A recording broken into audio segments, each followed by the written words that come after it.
Hello दोस्तों, जैसा कि आपको पता है कि मैं पूनम बोल रही हूँ। पूनम के चैनल में आप सबका स्वागत है। आपको पता ही है कि मेरा 5वां महीना चल रहा है। मैं आपको कुछ ध्यान रखने वाली बातें बताती हूँ और जो नॉर्मल होने वाली प्रेगनेंसी में बातें वो भी मैं बताती हूँ, जिसकी वजह से हम छोटी छोटी चीज़ों को लेकर बहुत परेशान हो जाते हैं। हमको ऐसा लगता है जैसे हमें बस ये प्रॉब्लम हो रही है, पर ऐसा कुछ नहीं। कुछ चीज़ें ऐसी होती हैं जो बहुत ही नॉर्मल और कॉमन होती हैं, जो हर महिला को प्रेगनेंसी में होती ही होती है। तो आज हम बात करेंगे कुछ ऐसी बातों के बारे में। आपको मेरे चैनल पे आप सबका स्वागत है। अगर आपको वीडियो थोड़ा सा भी अच्छा लगता है ना दोस्तों, तो आप मुझे लाइक शेयर ज़रूर किया करिए और कमेंट तो बिल्कुल भी बताया करिए कि क्या सच में सही हो रहा है या नहीं, ताकि मुझे भी जानकारी हो कि आप लोगों को जो प्रॉब्लम हो रही है या मुझे जो प्रॉब्लम हो रही है वो सबको हो रही है या नहीं। ये कॉमन प्रॉब्लम है, ठीक है दोस्तों। जैसे कि आपको पता है कि मेरी प्रेगनेंसी की दूसरी तिमाही चल रही है और प्रेगनेंसी में दूसरी तिमाही में चौथा, पाँचवा और छठा महीना आता है, ठीक है ना दोस्तों।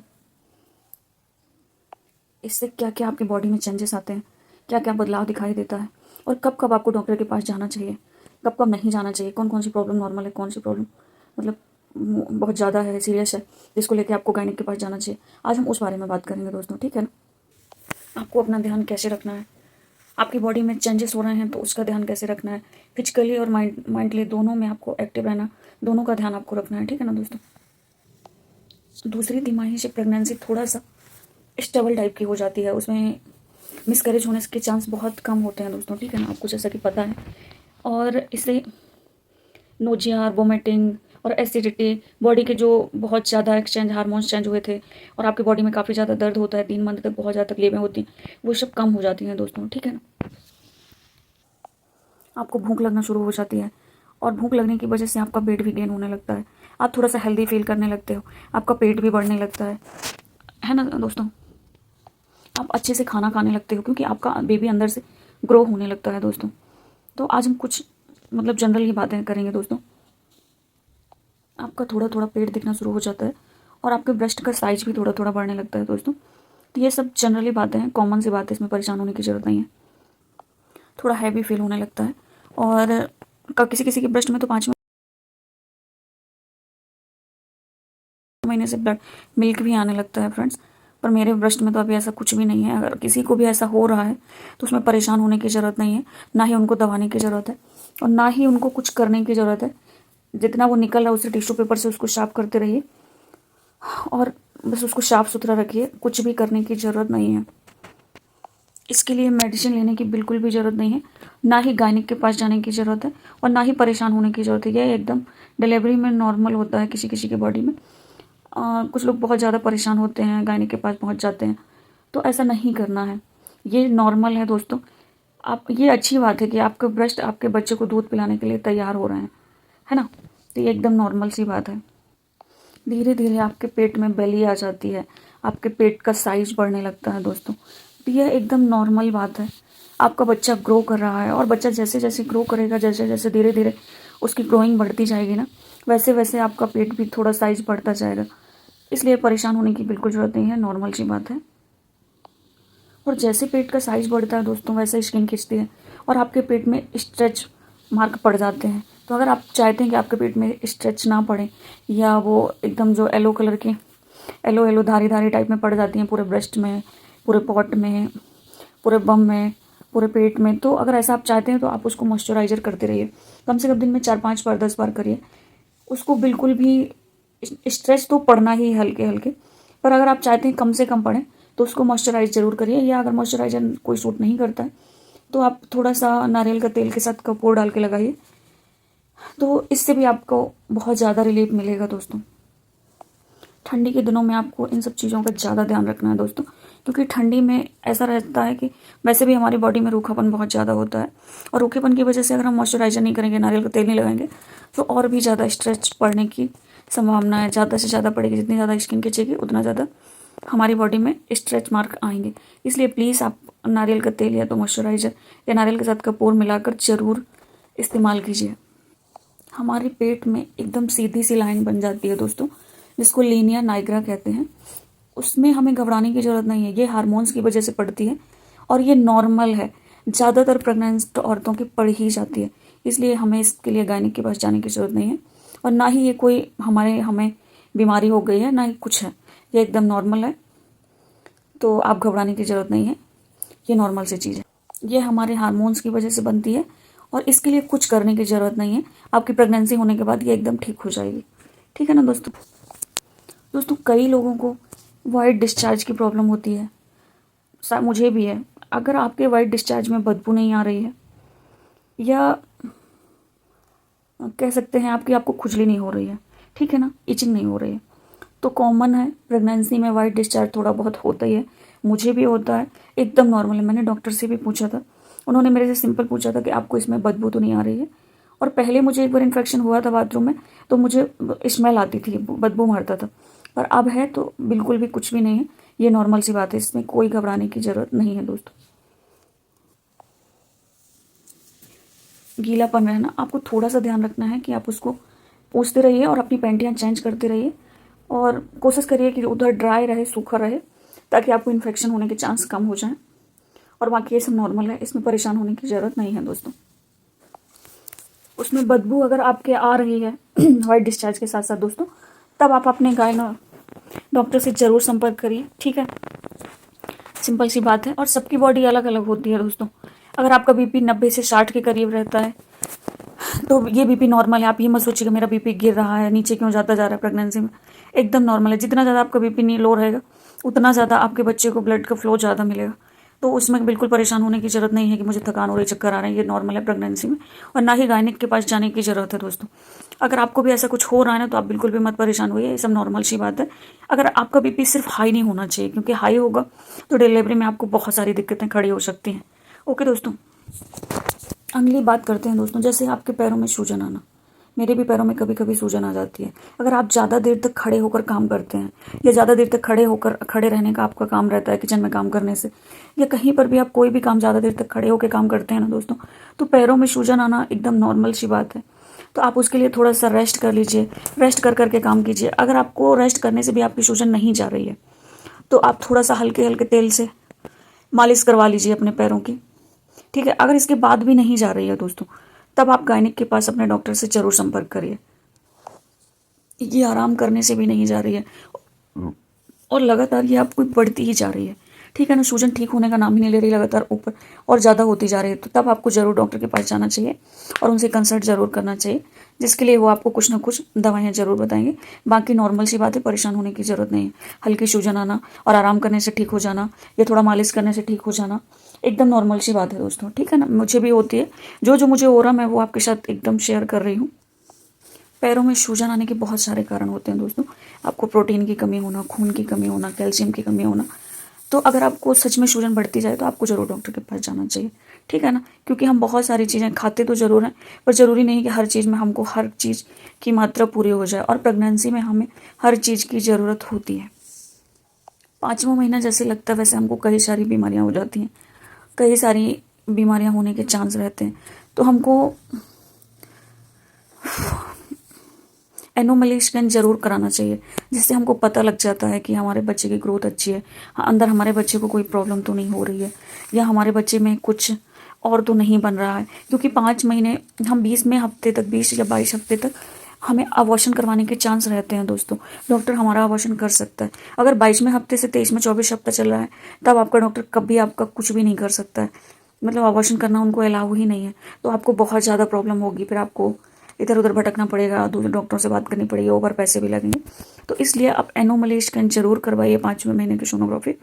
उससे आपको पता चलेगा आपका बेबी ग्रोथ है, कितनी ग्रोथ है, हेल्दी है नहीं है, कितना है, वो आपके लिए बेहतर होगा दोस्तों। ठीक है ना, एनोमली स्कैन के साथ साथ 5वें महीने में जैसे ब्लड टेस्ट है, शुगर है और थायराइड है, ये बेसिक से जांच होते हैं कि आपका ये सब कुछ सही है कि नहीं है।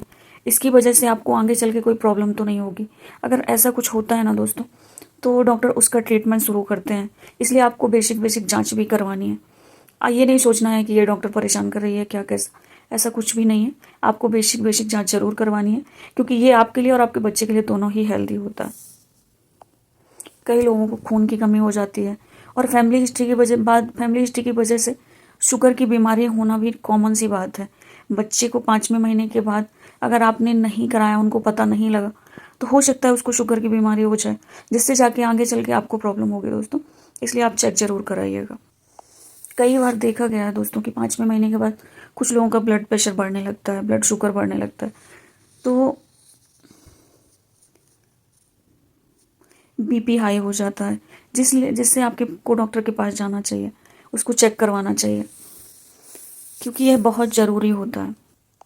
इसीलिए एनोमली स्कैन किया जाता है कि बच्चे में कोई खराबी तो नहीं है, बच्चे में कोई बनावटी खराबी तो नहीं है। और बच्चे का पूरा अल्ट्रासाउंड किया जाता है, वो बहुत बड़ा अल्ट्रासाउंड माना जाता है दोस्तों। उसमें सब कुछ पता किया जाता है कि बच्चे को कोई दिक्कत तो नहीं है, ताकि आगे चल के आपको और आपके बच्चे को कुछ प्रॉब्लम ना हो। तो आपको ज़रूर डॉक्टर के पास विजिट करना है और उसको ज़रूर जाके करवाना है, ताकि आपको और आपके बच्चे के लिए सेफ्टी रहे। ओके दोस्तों। इसके अलावा आपको डॉक्टर कुछ सप्लीमेंट देता है, जैसे आयरन है, कैल्शियम है, फोलिक एसिड है, तो आपको उनको ज़रूर लेना है, क्योंकि वो हमको भोजन में उतना सारी चीज़ें आयरन, कैल्शियम और प्रोटीन नहीं मिलता है दोस्तों, जिससे हमें ज़रूरी है कि वो हमें दवाइयाँ ज़रूर लेनी है। कुछ लोग बोलते हैं कि मुझे ये हो गया, मुझे वो हो गया, इसकी वजह से बंद कर देते हैं। ऐसे नहीं बंद करना है। आपको जो जो डॉक्टर आपका रिकमेंड करे आपको वो लेना है, और अगर आपको वो शूट नहीं करा तो आपको डॉक्टर को बताना है, जिससे डॉक्टर दूसरे ब्रांड का आपको लिख देगा या दवाइयाँ बदल के दे देगा वही किसी और ब्रांड की, तो वो आपको शूट करेंगे। तो पर आप लेना आपको ज़रूर है, क्योंकि ये लेना बहुत ज़्यादा ज़रूरी होता है दोस्तों। ये हमारी हेल्थ के लिए और हमारे बच्चे की ग्रोथ के लिए, दोनों के लिए बहुत बहुत ज़्यादा ज़रूरी है। और ये एकदम नॉर्मल है, आपको लेना ही है। हर प्रेग्नेंट औरत को लेना ही पड़ता है, इसमें कोई सोचने वाली बात नहीं है। और कुछ लोग गांव में तो और ज़्यादा लोग वो होते हैं कि लेते ही नहीं हैं, उनको कुछ भी बोल दिया जाता है। ऐसा नहीं करना है दोस्तों। अगर आपका डॉक्टर बोला है तो आपको लेना ही है। प्रेगनेंसी में बहुत सारी दिक्कतें होती हैं दोस्तों, जैसा कि आपको पता ही है। जैसे बच्चे का मूवमेंट आना, जिसका पहला बच्चा है ना दोस्तों, वो 5 महीने के बाद ही मूवमेंट करता है, वो भी हल्का हल्का सा। तो जिसको फर्स्ट बच्चा होता है उसको पता नहीं लगता, मुझे भी कभी पता नहीं लगता कि मेरा बच्चा कब घूम रहा है, कब मूवमेंट कर रहा है। पर जिसका सेकंड बच्चा होता है, थर्ड होता है, उनको बहुत अच्छे से पता होता है, क्योंकि उनको नॉलेज होता है दोस्तों। तो आप अपने बच्चे का मूवमेंट ज़रूर देखिए और फील कीजिए कि हाँ कब, और उसे प्यार से बातें कीजिए जितना आपके पास टाइम मिलता है। आप हर चीज़ से उससे बातें कीजिए, क्योंकि ये सब चीज़ें उसको बहुत अच्छी लगती हैं दोस्तों। और छठवें महीने से तो आपको बहुत अच्छे से फील ही होने लगेगा, क्योंकि वो ज़्यादा किक करने लगता है बाद में।